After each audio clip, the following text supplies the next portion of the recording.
do you think you ever properly recover from a broken heart? Or do you think it's something that you carry with you forever and somehow changes your whole personality? 0207 862 2222. That's the number. We'd love to hear from you. Do give us a ring. And I want your thoughts on this one. Rosie Green, your book is called How to Heal a Broken Heart. And you wrote it when yours was absolutely shattered, wasn't it? Yeah, absolute smithereens. I was absolutely devastated. I've been in a relationship for 26 years, married for 15, and yeah, the breakup came from totally out of the blue. And you thought that your then husband was the love of your life, your true love. In fact, you've been with him, hadn't you, since your first day at university? Yeah, well, we met on the first day of university, and then it took about 6 months to get together, I think. So, but yeah, for my entire adult life, we'd been together. So, and I'd never had an inkling that there was a likelihood of us breaking up. It seemed like an incredibly solid relationship. And so the shock is cataclysmic, isn't it? It is, and I think what was amazing to me was how physical it was, as well as how mental. It kind of affected me on all levels, and I just went from being this kind of confident, happy, secure person to a total wreck. I mean, I must say I really strongly identify with this, maybe a bit too strongly, but I really do. When it's an absolute shock, you had not expected it, and you felt loved, and you thought you were lucky, and you were living happily ever after, and all that thing, and then suddenly the person that is meant to love you leaves, and they're the person that you would have lent on. Absolutely. And not only do they leave, but for my ex, he went from being this very loving person to being very cross and very angry, and so he wasn't the person I recognised. So then that in itself was so mentally destructive, I think. I was having to kind of reconcile that too. The sort of received wisdom has it that if a marriage or relationship breaks up, you have to ask yourself, what did you do wrong? Because, you both must have been contributing factors, and, it can't be that one person's the innocent victim and the other person's the baddie. You've got to kind of keep thinking, what did I do wrong? Where was I lacking? All that kind of stuff. Were you told that, and do you think that? I was told that, and I have lots of Instagram followers who have been through the same thing. So basically their husbands have been unfaithful, and then they are trying to rebuild themselves, and they take real issue with that quite often. You have to look at yourself and they think, well, hang on a minute, my ex was the one that cheated. I think it's a bit strong to say you need to look at yourself and what you did. And certainly if you're in a very vulnerable place, that can be sort of abused, I think, because, if somebody is keen to offload some of their guilt, they can say, well, you were controlling, or you weren't kind enough, or you weren't those things. But I think it is important to have quite a lot of self-reflection, because then you can get yourself in a better place, either for being happily single or for being someone else. I think that self-reflection is key. I really think, though, that if you're in a relationship where the other person is cheating, lying and deceiving you, and you think that you're happy, how could you realise that you could have made them happier if you were more of this or less of that, or, you suddenly took up golf or you didn't play golf or whatever it is? How do you know? Because they have persuaded you that everything's fine. So I think it's very unfair that the person has to feel they've got to kind of shoulder the burden for this when they didn't know. They were in the dark in their own relationship. I think it's incredibly unfair, and that's why I think an affair makes things so hard. And actually, some people will say, oh, well, it doesn't matter if they're having an affair, they're just not happy and they just want to leave the relationship. But the fact is, if someone's having an affair, they haven't given you the opportunity to say, can we work on this? Can we rebuild it? Because there's a third person. I'm going to come to Nikki and Albie in a minute. I know everyone's just dying to talk about their broken hearts. But tell me about how to mend a broken heart. Can you? Do you think it's possible? And if you can, if you glue it back together, do you think you're then a different person because you've been so affected by what you've been through? I think you absolutely are a different person. I really like that Japanese saying about the kintsugi, where you kind of smash the vase, kintsugi, that's how you say, and you build it back together. And so you can always see the scars, and they mend them with gold, so it's very beautiful. And actually you're sort of stronger and more resilient for it. You will always bear those scars, I think, but it's about kind of becoming the best person you could possibly be with that. I think I was so much jollier before. Oh. I think I was jolly. More jolly. I think you're still jolly. I hope I'm still and more beautiful. Oh, you're very kind. I think I was just kind of buoyantly thinking that I was living happily ever after. I really was. I just felt very lucky, very happy, that kind of thing. And it was such a blow, a body blow. I'm not sure I've ever recovered that sort of jolly kind of positive. I've really tried, but I don't think I'm quite the same person. What about you, Nikki? Well, the kintsugi analogy, that's so beautiful, because I think, because they mend those vases, it's philosophical as well as actual. I just say, if people aren't sure what it is, they're Japanese vases, which if they're smashed, they mend and they sort of edge it in gold. Yes. And for the break, it's even more beautiful. That's the way they see it. And if you're putting that gold in, that's a sort of philosophical idea that you can build back better and more beautiful. And do you think you have? I think I've made myself and I've accepted that I'm not going to be that person that I once was, and that whatever I am today is the best version of me. That hurt can make you better, stronger, more empathic. It's not easy. Albie, just checking we're not just saying this because it's the right thing to say and we actually really feel this.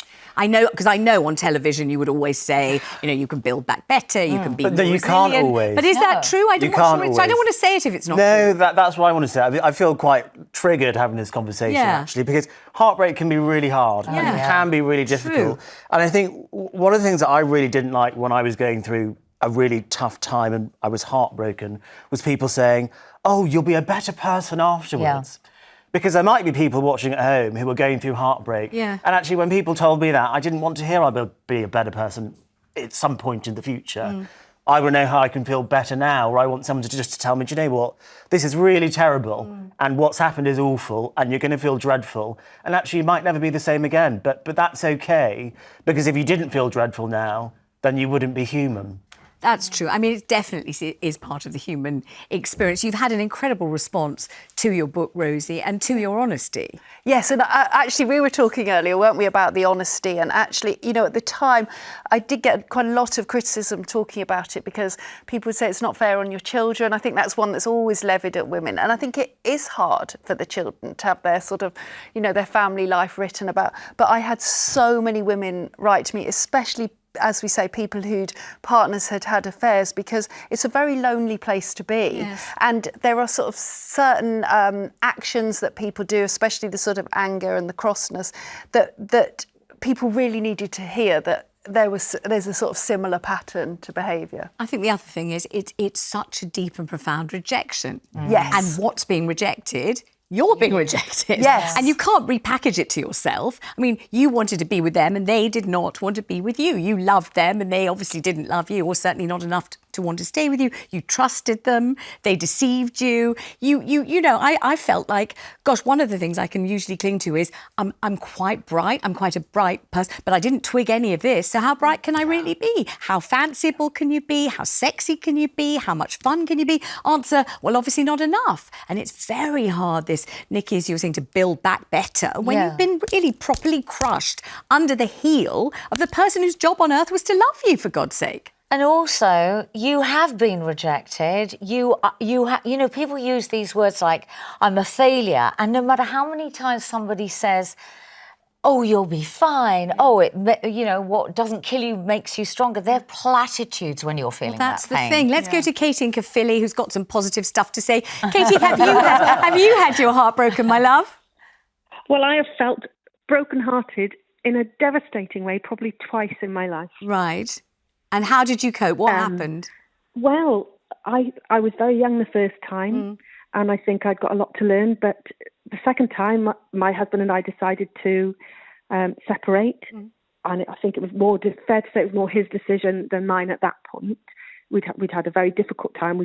I was 50 years old with a 8-year-old child. Yes. And I felt, at 50, I felt like the whole rejection, the really visceral feelings of who can you trust, sense of abandonment, you know, all of that stuff that you've all been talking about. Yeah. And I think it's really important for us to grieve and to take the time out.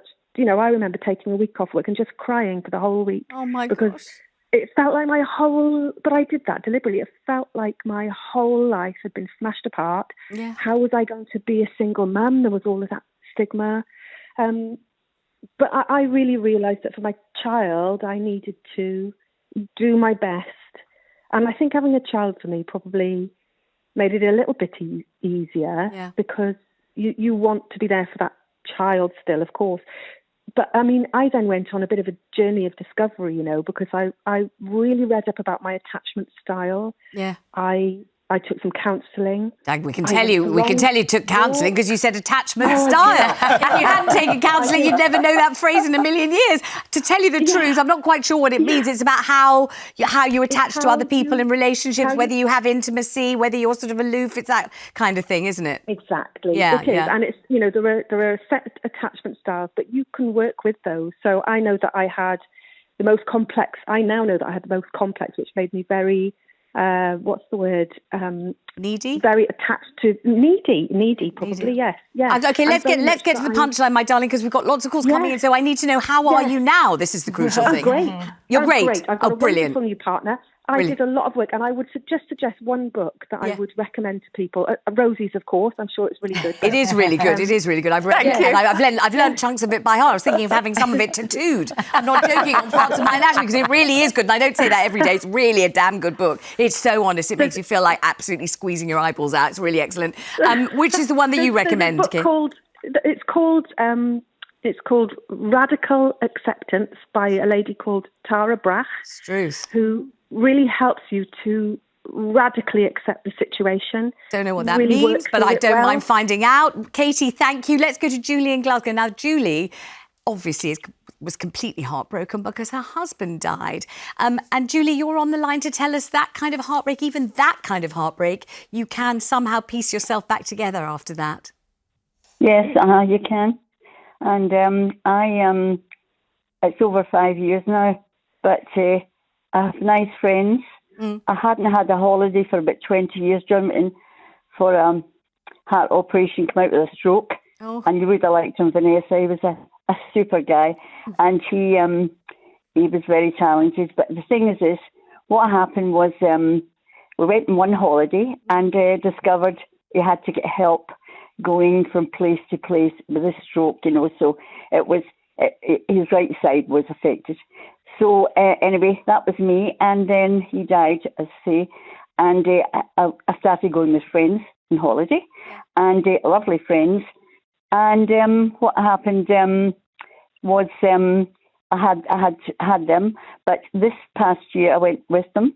I went to Spain, but what happened was I went to a hotel. They had a house nearby, so I wanted the hotel. I like to stay in a hotel, and I saw them every day. But the thing was this: when I was on my own also, and I couldn't speak the language, so you're on your own, and you want to go shopping. I went shopping, but if you want to go to the bar or something like that, you're on your own, and that's it. You put your key in the door. You're on your own. Yeah. No matter how many people you see outside, you can see thousands, you're still on your own. And it's very, very, it is, I mean, if I hear music sometimes, certain things, I just burst out crying still. Did you watch my show when Janet Ellis was on, talking about how she feels having lost her beloved husband? She said very, very similar things to what you've just said. It was incredibly emotional and very, very honest, just as you have been. And I send you all my love and deepest condolences.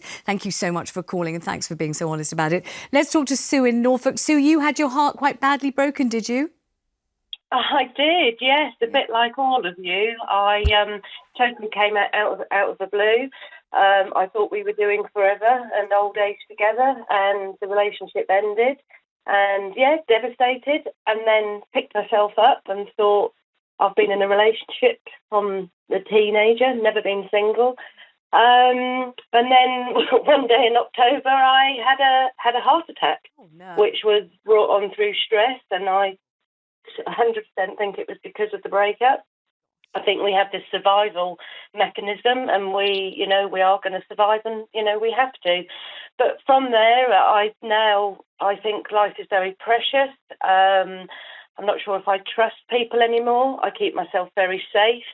But you know what? I go off on holidays. I've got 3 dogs. I go off to Scotland by myself. I'm experiencing a whole new life and the things that I can do.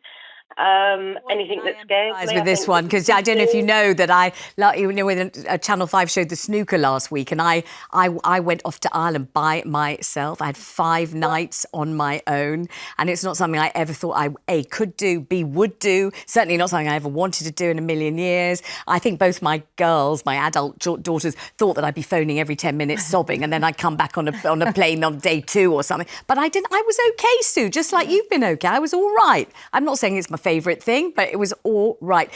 Let's go to Philomena in Blackpool. Hi, Philomena. How are you doing? Hello, Vanessa. Hi, sweetheart. Do you know, Vanessa, I'm okay, thank you. Good. The one thing I want to say, and I hope this doesn't upset you, Vanessa, when you were going through your breakup with your husband, I had exactly the same thing. Uh-huh. And I can't remember how many years ago it was. 26, I know exactly when it was. There you go. So, I think you were on the radio, and I really can't remember who you were talking to. You were talking to what had happened. You were peeling potatoes on the day. That's right, I was. My husband came in. His mother was coming for lunch, exactly. That's exactly what I was doing, peeling those damn leaking potatoes. I should have thrown the potatoes at him, Philomena, shouldn't I? Yeah, you should, but whatever. However, what I also remember is, again, quite random, I was in my car, so you must have been speaking to somebody else on the radio, and you mentioned walking down the street with your girls, and the sun was on your face, and you were coming out of it. And I never thought anything about it, but many years later, the same thing happened to me. I just remember walking down the street with the sun on my face and thinking, it's behind me. Yes. Thank you, Vanessa. Oh, gosh, Philomena, that means a great deal to me. I'm so glad you called. I wish you all the luck in the world. Thank you so much for ringing.